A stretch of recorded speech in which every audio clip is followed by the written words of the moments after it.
Have you ever stopped to think about language? It is all around us. It is in the books we read. It is in the songs we hear.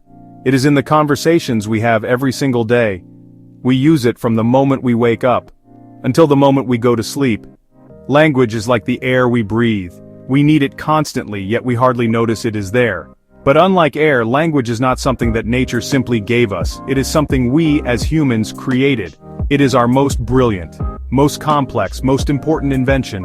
It is the invisible bridge that connects one mind to another, allowing us to share our thoughts, our feelings, our dreams across time and space. Imagine standing on one side of a deep canyon. On the other side is another person. You want to tell them something. Perhaps you want to warn them of a danger. Or maybe you want to share a beautiful sight you have just seen. Without a bridge, you are stuck. You can wave your arms, you can shout, but the message might be lost or misunderstood. Language is that bridge. It is a structure built from sounds, from words, and from rules.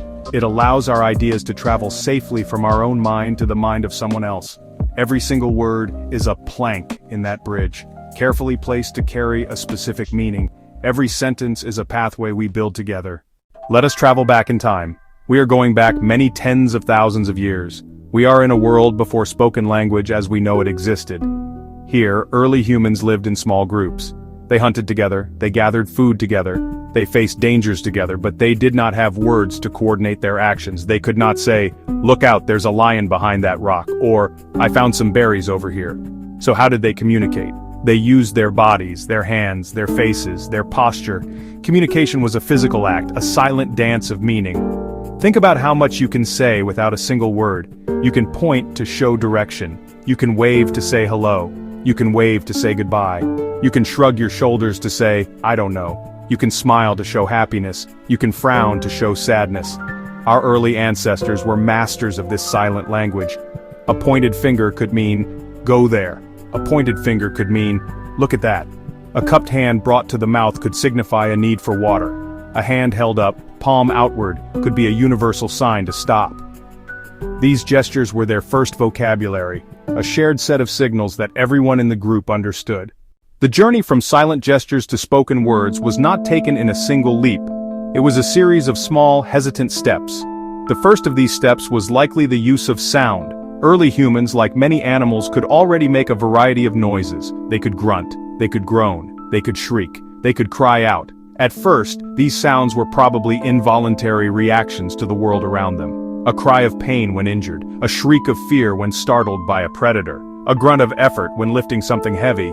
These were not words, they were raw emotional expressions, but they contained the seeds of something revolutionary.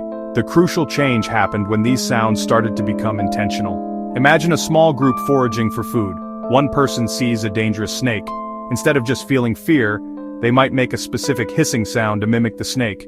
This sound is not just a random cry of alarm. It is a signal that represents something specific in the world. It means snake. Another person in the group hears this sound and understands the warning. This is a monumental step.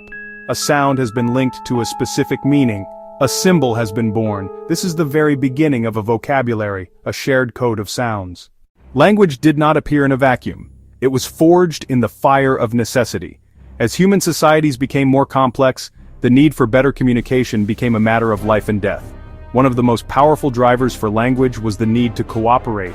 Think about hunting a large animal like a woolly mammoth. This was not a job for one person. It required a team, a group of hunters working together with a clear plan. How do you coordinate that plan without language?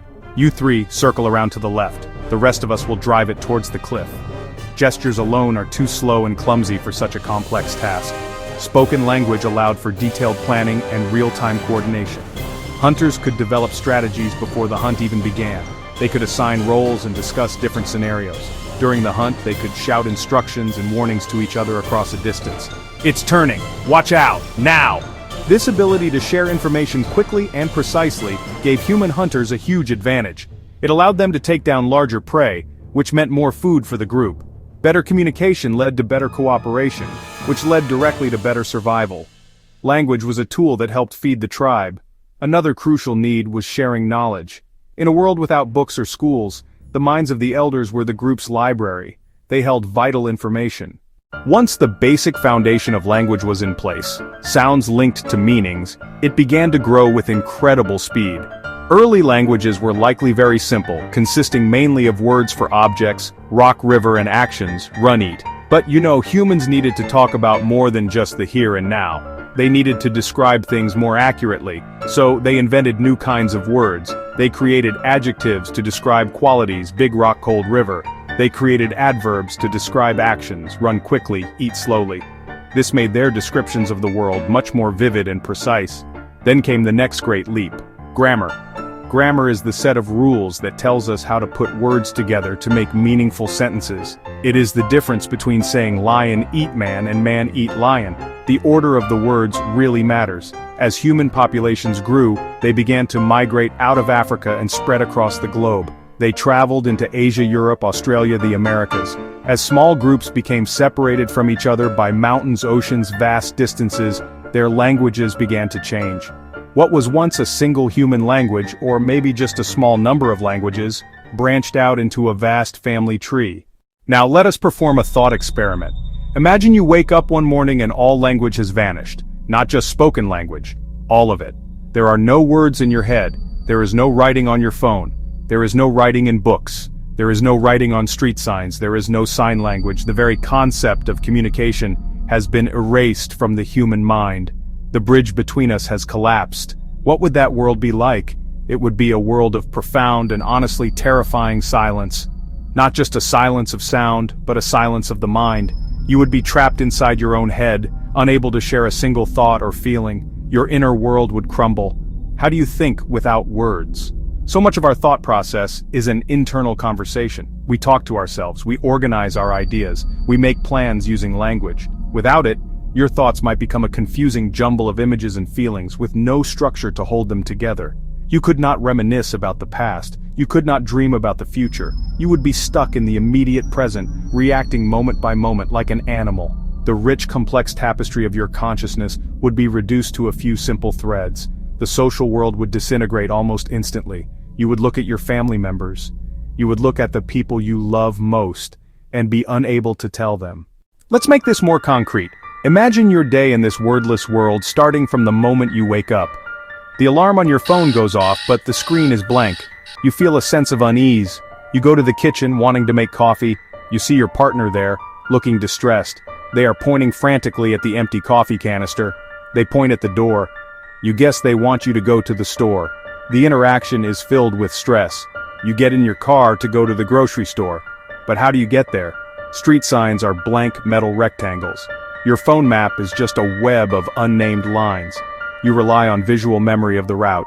You arrive at the store, shelves full of unlabeled boxes and cans. How do you find the coffee? How do you tell salt from sugar? You open containers, you smell them, you taste them. Shopping becomes a frustrating, time-consuming puzzle. You finally find what you think is coffee and go to checkout. The cashier cannot tell you the price. The register screen is blank. How do you pay? Do you hand over money and hope it's enough? Commerce built on numbers and shared value has broken down. A mother with a crying child. The child points at a toy. Now let us return to our world, a world filled with the glorious noise of language. That thought experiment, that day of silence, shows us what we so often take for granted. Language is not just one tool among many. It is the master tool that makes all our other achievements possible. It is the software that runs human civilization. Every book you read, every movie you watch, every law that protects you, every scientific discovery that improves your life is a product of language. It is the thread that weaves individuals into families, families into communities, communities into societies. Language is the vessel of our shared knowledge. The wisdom of Socrates, the genius of Einstein, the stories of Shakespeare are not lost to time. They were captured in words written down and passed on to us. Today, the internet gives us access to a vast global library, a collection of human knowledge that would have been unimaginable to our ancestors. More than that, language shapes our very identity. The language you speak connects you to a culture, a history, a place. Through language we form our closest bonds. We tell our children stories. We share our deepest feelings with our partners. We laugh with our friends. These moments of connection are what make life worth living.